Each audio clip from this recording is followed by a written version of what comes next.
All right, guys. So yeah, I was talking earlier about weathering for this model for the exo frame, but I also want to use weathering for a lot of different things as well. Basically, for a lot of my models, like oh, I don't have it here close by, but like the entry grade RX 70. What? Here, hold on a second. 78-2. Yeah, this one. This is a fairly inexpensive model that I bought, and I think it's going to be a really nice opportunity to try out some new painting techniques that I've never done before. So I think that will be fun to do and try out. And even with my Warhammer stuff, I think doing weathering on vehicles like this Eldar one might be kind of cool. This one here. But how do we weather? How do we do it? There's a lot of different ways of using weathering and creating weathering. There's a lot of stuff from different companies, including Citadel Miniatures and Tamiya make weathering paints. In fact, I've got a weathering... Hold on, I can show you something like that right now. Put this to the side. There's something, a little hint about something I want to talk about later. Here we are. Tamiya Weathering Master. Sorry for the glare. Tamiya Weathering Master. There's a picture of a tank here, but this one here is for flesh tones and skin. Pale orange, ivory, and peach.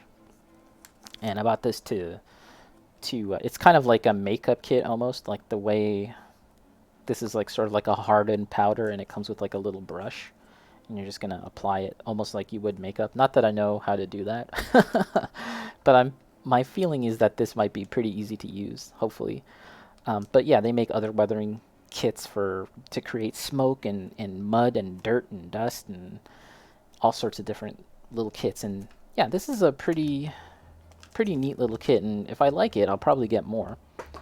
But as I said, this is actually made from a powder. It's a powder that's been combined with some sort of hardening agent, or it could actually be compressed. Like they take the colored pigment and sort of compress it using a pressure device to make it this little tablet, and then you can just dab it. But I suspect that there's some kind of... Is there a ingredient list on this? Let's see.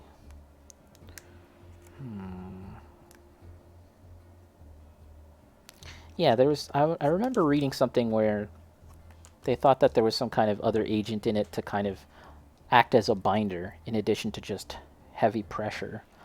But I have watched some videos online where they were saying that you can make your own weathering powder, and that's kind of what I'd like to try and experiment today. I've got a lot of different colors, a lot of pastels.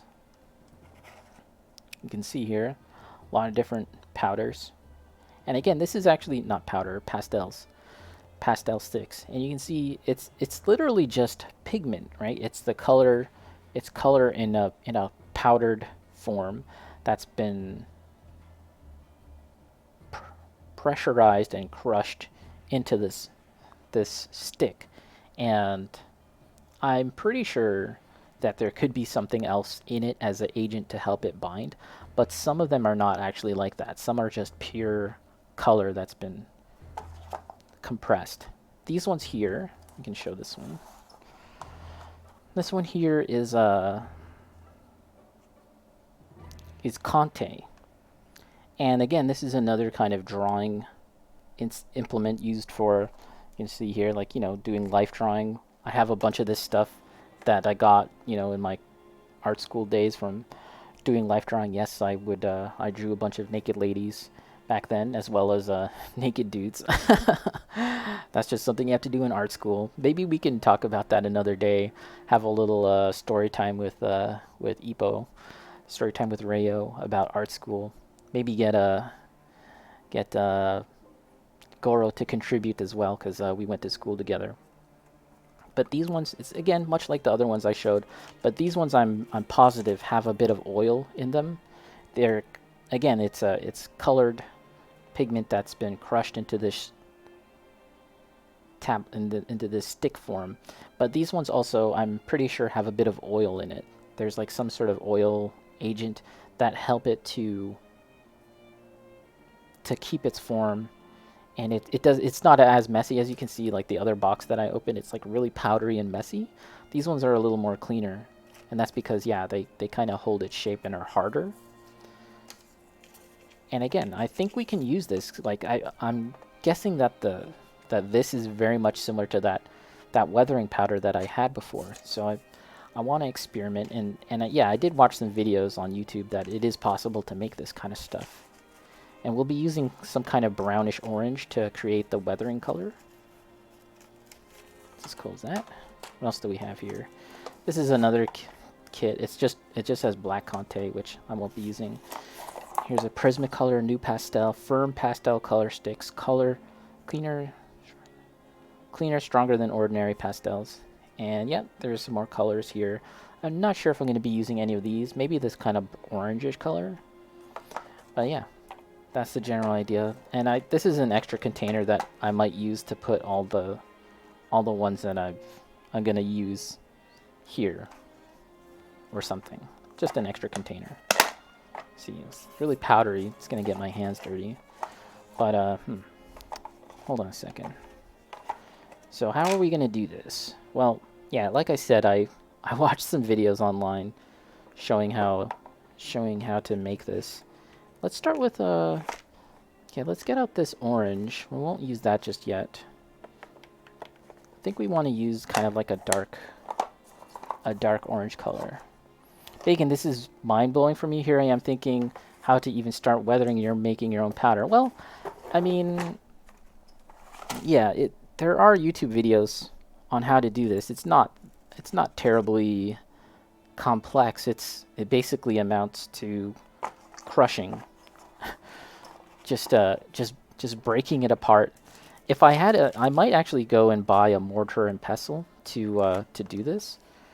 And I think maybe this color might be good. This color, but we're gonna break it. We're just gonna break off a piece of it because we don't need to crush the whole thing, right? So, let's see. We can get some white paper. Let's do this over some white paper. Okay, and my hands are gonna get dirty, 100%. Okay. Let's see. I think let's use this color. So I gotta break it. And how are we gonna break it? Let's just use a paper towel, because I don't want to. I'm gonna try and not touch it as much as possible, because they do sort of. See, even this, I feel like even this much is quite a lot, and I don't really think I need this much. But at the same time, well, if I make this much, I won't have to make more later on. So we're gonna put this in a bag. And this is as far as I've gotten in terms of how I was gonna do this. I was gonna put this in this little bag and crush it, right? Pretty straightforward, but I don't want to start pounding on this, and then the camera's gonna shake and everything. So let's see. We can take this glass. We'll do one power slam. I know that it's gonna be okay. Yeah, it's gonna make a lot of noise. So I'll just do it with my hand hovering above, and we're just kind of crushing it. Look at this. This is why you come to the channel. This is why you come to the channel. You can see a guy bash a plastic bag with a tiny little piece of colored stick with a glass bottle. There you go. It's already crushing a bit, but we can do more. In fact, we can probably speed this process along. Hold on. Okay, I've got new idea. Here we go. Keep bashing. Keep bashing. Don't stop bashing. That sounds like some kind of Warcraft thing. Your command, master. Keep bashing. Alright, so here's a new plan. We're gonna do this. take my box cutter knife, and we're gonna just start kind of shaving like this. And yeah, this is actually producing the grit that we want nicely. You can see that it crushes quite easily, like it sort of returns to its powdered form pigment. And like, you know, if you actually wanted to make your own colored paint, this is a way to do it. You can actually just use this stuff. I'm not saying that anyone has just like a colored sticks around. But yeah, you can take this and then you can get yourself some matte medium, something like this. This is a mixing medium, effectively the binding agent for paint. And then you can combine the two and basically create your own custom colors. That's effectively all it comes down to, really. So how much of this do we need? I really don't know, but let's continue. I'm not really sure how much I should get of this stuff. Orcs will say, "Keep bashing, boys. Rog. Rog. Keep bashing. We need to make the weathering powder." Yeah, this is actually looking really good, I think, in my estimation.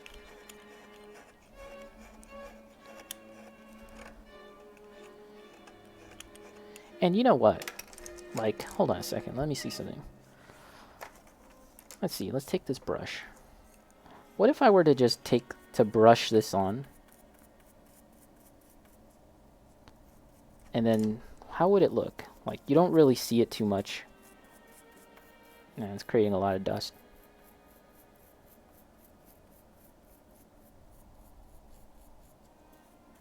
See, you can faintly see that the marks are being made, right? You could effectively just work from this, like brush it on like this, and then go to your model and start applying the weathering just like that. But I'm making the powder first because that's what I saw in the YouTube video. And actually, the YouTube video that I watched was from Midwinter Minis. That's the channel. And yeah, he has a lot of cool, interesting ways to create your own hobby materials, create your own painting and stuff, painting materials like this weathering stuff, but other interesting things too. Pretty cool. I'm not saying I'm a chemist or anything, but I do like to find out I do like to learn about the sort of makeup, the composition of the materials that we're using, because if you can understand that, you can go about making it or replicating it yourself, and you can do it for a lot cheaper. For example, I was watching I had been looking at how to do sprue glue and how to make how to glue together your miniatures or your gunpla and do seam line removal. And I stumbled upon a video that was saying that the chemical composition of this stuff, the Tamiya extra thin cement, it actually might even say here the percentage. Acetone, methyl ethyl ketone, and ethyl acetate, just 3 ingredients. And there was somewhere you can actually find the percentage breakdown of that stuff. And Tamiya sells another product for cleaning out your airbrushes. And it's actually this exact same chemical composition with slightly different, just a matter of like 1%, 2% difference in the proportion. So it's effectively the same thing, and like I said, it's airbrush cleaner. But it comes in like a large jug of it, like this big. And it costs you, it costs you more than just this, right? But relative to the size and the value you get, it's actually a far better value. So again, it's that kind of thing that interests me, like, how to do stuff yourself, you don't always have to buy into like what they're telling you, this it's used for this explicit purpose, that explicit purpose. You know, what can you find in a hardware store? What can you find in the makeup aisle that can serve the same purpose? Like stuff like that that interests me. All right, I don't think I need to do any more. This is actually quite a lot. So let's put this back. Did enough bashing. Actually did a lot of So how are we going to crush this more? I think what we can do is fold this up. Fold this up. Maybe we can bash it like this. Bash 'em, boys.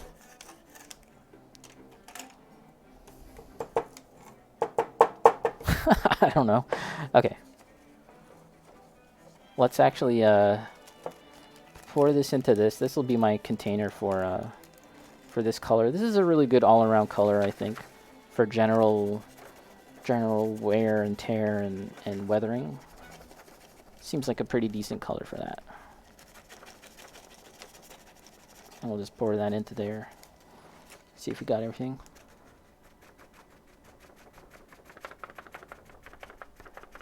Bacon, this kind of reminds me of Dr. Stone and why I like that show. Oh yeah, I actually haven't been keeping up with that. How's it? Is that still going on? That was a pretty good show. Yeah, I do enjoy that show.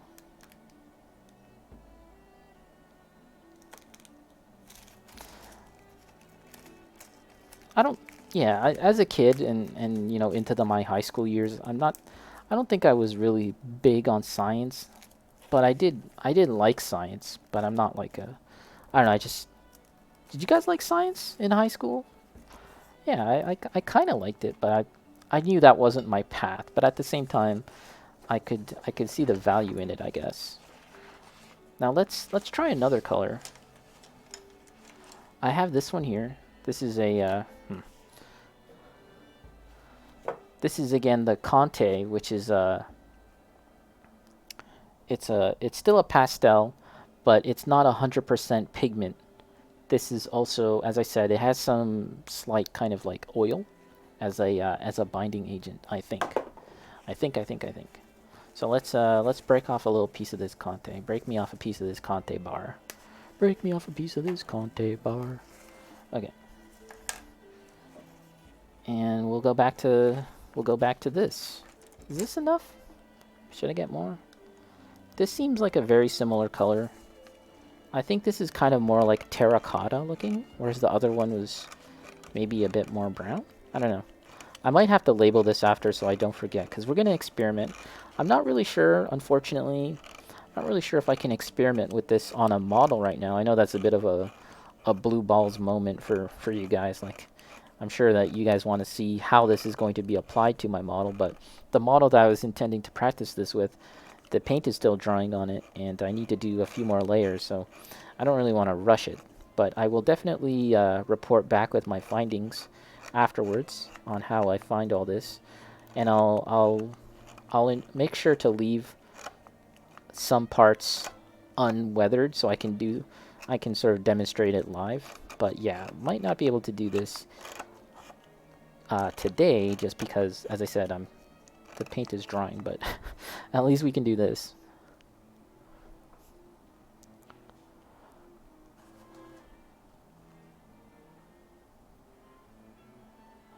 Bacon, haven't been keeping up with the manga. The anime is finished for now. Oh, okay. Yeah, I liked what I read thus far, but after a while I kind of stopped. But it's not because I disliked it. I just kind of fell off. Bacon depends on what field of science. I love physics, but hated biology. Chemistry is mid-tier. Yeah, I don't even recall what I took in high school. Did we have to take all those categories in high school, or did we have to choose only one? I'm pretty sure I did biology. I think you were saying previously that you didn't want to cut the frog. I definitely wanted to cut the frog. But I'm not even sure if we did that. Like, I don't know, that's one of those kind of iconic high school experiences, but I'm not even sure if I did that. I know I wanted to, but when it came to the day, did something happen and then we couldn't do it? I don't know. It's weird. I don't really remember. I mean, science at a high school level is pretty casual, at least at our school that we went to. It wasn't very in-depth, but But yeah, I do find it interesting. At least to a certain extent. So this is actually crushing up a lot better than I thought. I thought maybe it would kind of be a little more harder to work with, but it's actually pretty much the same. This is you know what I need is like one of those like razors that like drug addicts use to like chop up their cocaine or whatever and then snort it up. That's what I need to do this. That'd be really funny. It's like some drug paraphernalia, except I'm using it for my toys, so I can color my toys. Okay.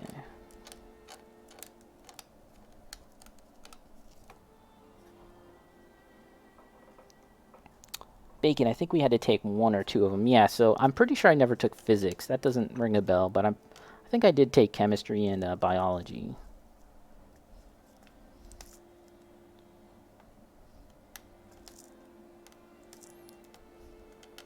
I guess what interests me more in those kind of things is the real world application, right? That's what makes it relatable. And yeah, sometimes in school, like that's the shitty thing about school sometimes is that like you kind of the teachers or whatever, they kind of lose sight of the actual application, and that's what makes science and anything like a lot more relatable is how it connects to the real world. Like how is it actually used in real world applications, and yet many times like yeah, it doesn't really happen. Don't really get that sense of context. Just gonna try and crush this a little more. Let's go there. This one actually, after a certain point, it kind of became a little trickier to crush.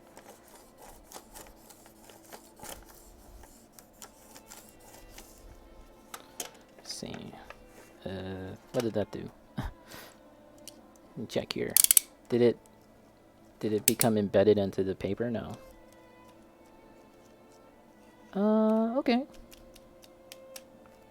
So I can tell you now that this is not as finely crushed as this stuff. This stuff is like a really fine powder, and the other stuff is more coarsely ground.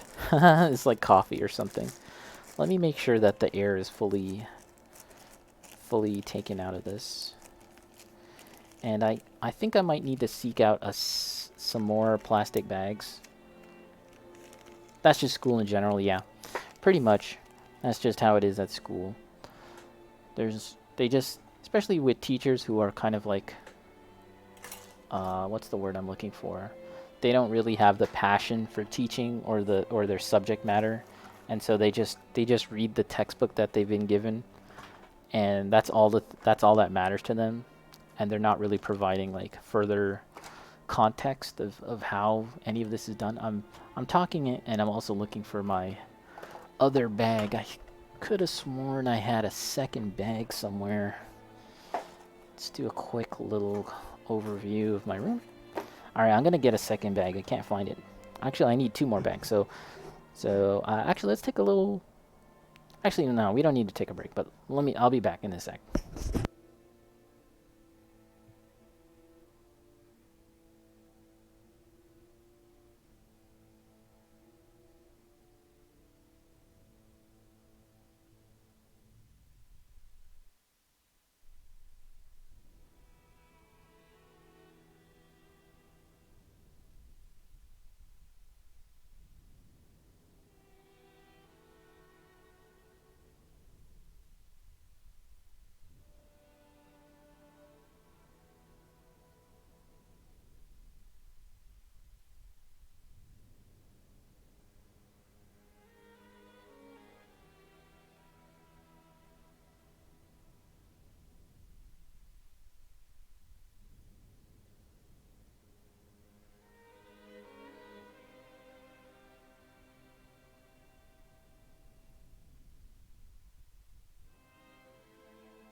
Alright, alright. I'm back. Took a little bathroom break too. Got a bunch of little baggies that I'll use at least.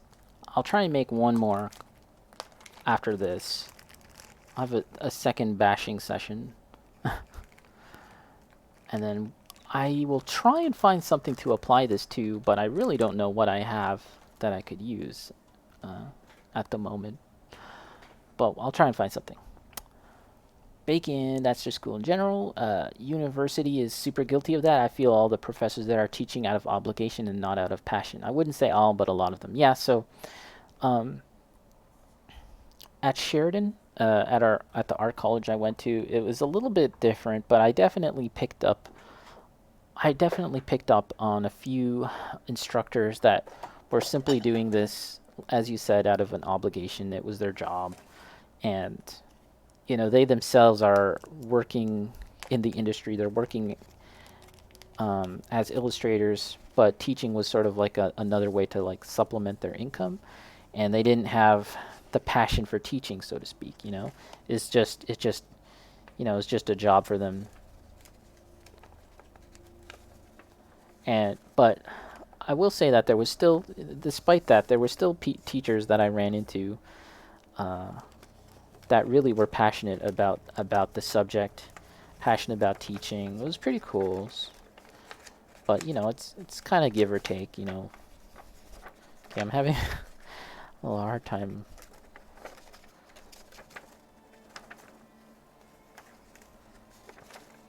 Might need to make like more of a conical thing to get this all poured out. Okay, here we go. It's flowing now.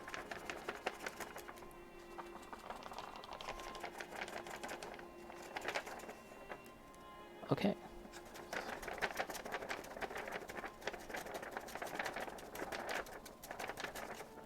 Okay.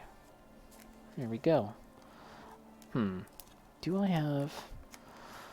I should really label this right now before I forget. Let me see. Do I have a pen of some kind? You would think that I'd have a pen. And I do. But I just gotta find the right one.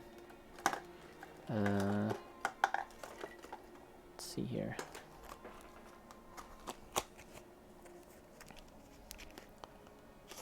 I'll just call this Conte. Oh, this doesn't really write well on plastic. I'll have to probably get...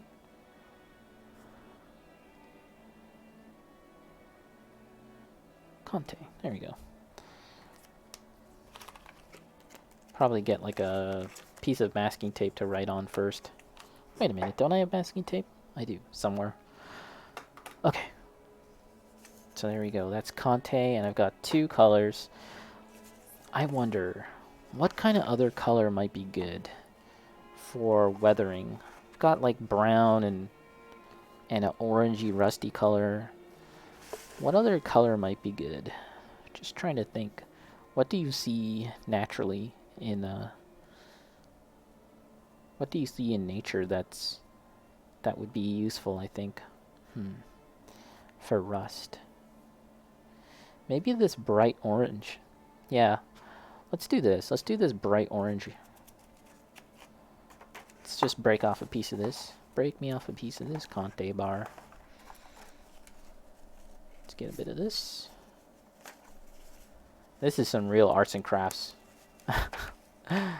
This is the most artsiest, craftiest thing I've done on this stream thus far. Well, aside from drawing, like I've done a bit of drawing on stream, and I'd like to do more, by the way. I'd like to do more drawing on stream, but I don't know. I just feel like the wind is blowing in this direction, so I'm kind of going with this direction for now. But drawing and painting and illustrating, that's never too far out of sight. So we'll get to that. We'll get to that on stream. I'm always thinking about drawing, about future art projects and drawing projects. So I've got a lot of, like, when we talk about backlogs for stuff, I've definitely have a backlog of art that I'd like to make too. And it's already April. That's so crazy. I can't believe it. It's already April.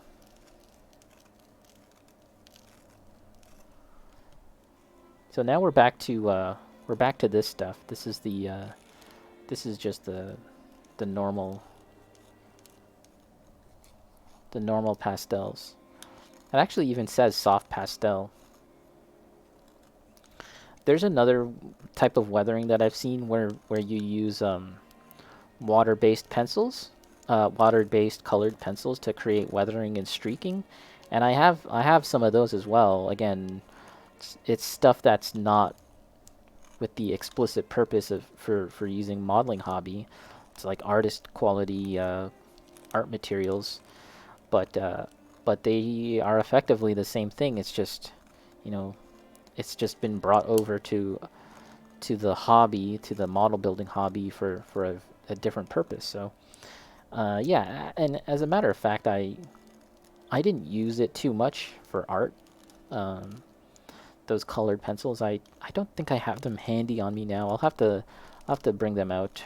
I have them somewhere in my studio here. So we'll get them out another time, and we'll mess around. We'll have a day of messing around with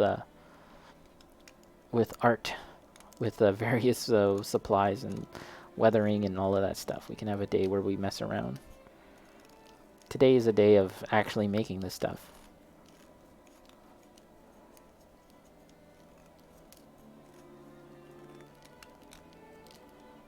And after we do this, and again,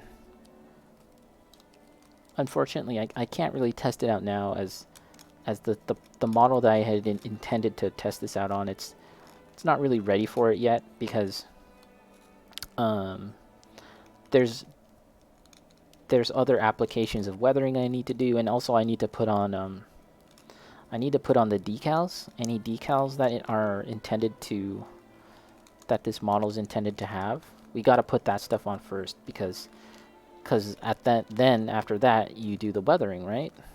It won't make sense to do it beforehand.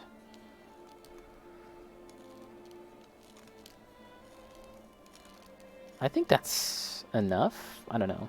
Let's do a little more. I'm not really sure how much I need. This is probably more than enough.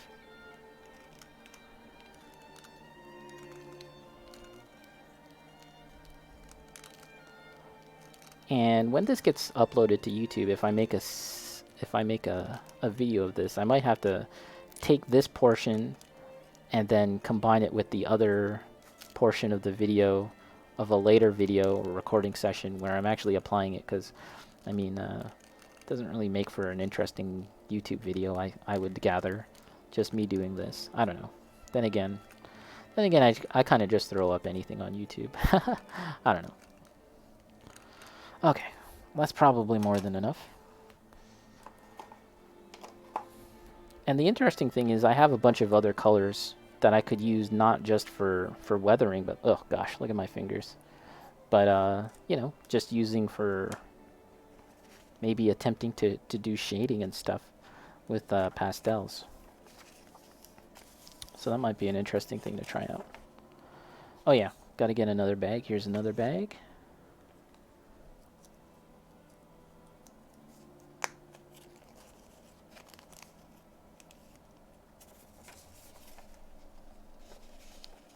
Kind of pour the stuff out. There we go.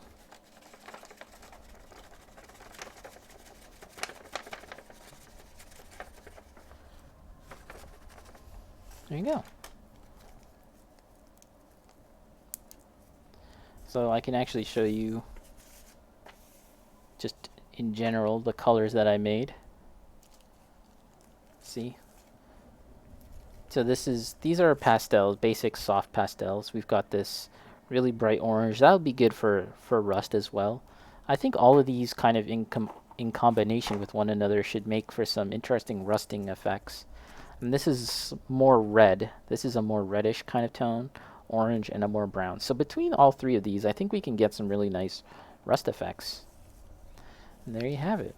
Some rust, some homemade rust powder effect. So guys, if you're interested in seeing how this is going to turn out, definitely follow on on the channel. Tune in, and also on YouTube. I'll be updating you guys on how this all goes. Hopefully, it's not a complete disaster. I'll use this container to hold my Conte that I've been messing around with before I put them back into my kits. And I gotta wash my hands again, guys. So at this point, let's take a little break for sure, for 100% sure, and we'll come back with some more hobby stuff, whatever that might be.